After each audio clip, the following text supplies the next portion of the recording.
I'm excited, ready to play. So, what kind of things are you guys doing to prepare for Central Noble? Just trying to keep our head focused on everything, doing everything right. What kind of things would that entail? Doing everything right, keeping your head focused. Just doing our job on every play and not getting distracted. So, what type of things that you've been through this year you think will actually prepare you for Central Noble? Uh, just not playing the full game sometimes, just to help everyone get reps.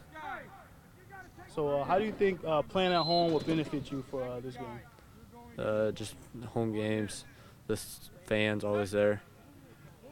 So, how have you guys prepared for their defense? I believe they haven't given up any points all year. The conference. The conference haven't given up any points. Our offense is experienced and ready to play. Really excited. Big game, conference, pretty much our conference game, whether we win conference or not. So it's really big for us.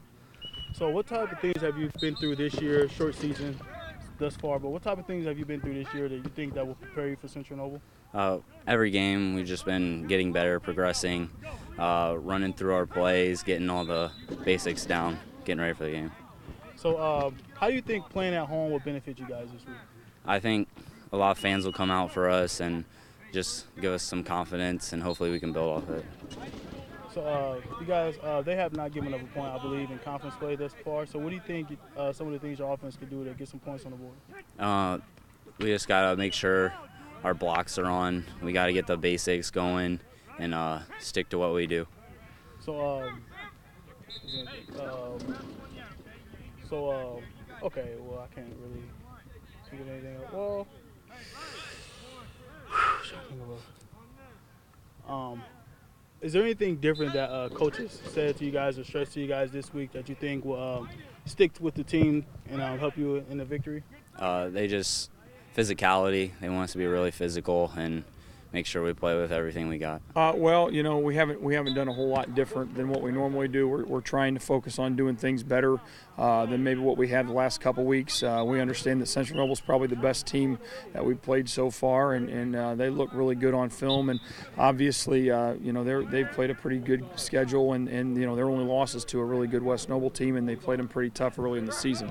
I'm not convinced that we're as good as maybe our record shows. I don't think our kids hopefully aren't convinced that we are. We haven't played great in every game, and even some of the ones that we've won where maybe the team on paper wasn't as good as us, I don't necessarily know that we've played our best brand of football yet.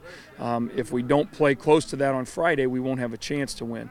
So we're hoping that we can focus on getting better defensively and offensively at the things we want to do, and we've been trying to do all year, and hopefully that'll put us in position to be close on Friday night. A lot of good information there. Just want to ask you a couple follow-up. Mm-hmm. So, obviously, Central Noble's defense has been playing pretty well this year, all year. So, could you tell me some of the things that you have been instituting or telling your guys to make sure you get some points up on the board? I think it's about physicality. We have to be. Last year we played them, and they were physically tougher than we were. They played more physical than we did, particularly up front on both sides of the ball. They do have very good, kids. Their defense is very aggressive. They're coached very well. If we want to have a chance to move the football, we're going to have to match their physicality or at least match their physicality. And we didn't do that last year, and we lost the game. So I think hopefully that's fresh in our minds still, and we understand that we're going to have to raise the bar a little bit if we're going to have a chance to move the ball. Okay, so how big is it to have this game at home? I think it's big. I think last year was a great high school football game. It was a great environment. I think, we like playing at home. We feel like we've got a good crowd. We've got good support here. So it was a good situation for us to be in, coming into this game and knowing that it's going to be here. But ultimately, doesn't really mean a whole lot if we don't play well. I don't necessarily. I appreciate all the fans, and our kids appreciate all the fans, but our kids would be happy playing a football game in front of 0 people. So it's just one of those things that it does give us maybe a little bit of an advantage, but at the same time, it won't mean a whole lot if we don't perform well. Okay, so I was at you guys' game last week, and kind of got off to a slow start. Sorry. Picked it up. No, you guys picked up. I just want to know, I'm just interested on what type of thing you're telling your guys to make sure you don't get out to a slow start this week? Well, I think that we have to understand that there's a lot riding on this game. You know, there's conference championship implications. You know, they're probably our closest rivals, and the difference between maybe this week and previous weeks where we've had slow starts is if we have a slow start this week, we won't have a chance to come back at halftime because it won't be tied. We'll be getting beat and getting beat badly. So we have to start fast and be aggressive and keep our focus, and hopefully that we're, you know, in position sometime late in the game to make a run at it.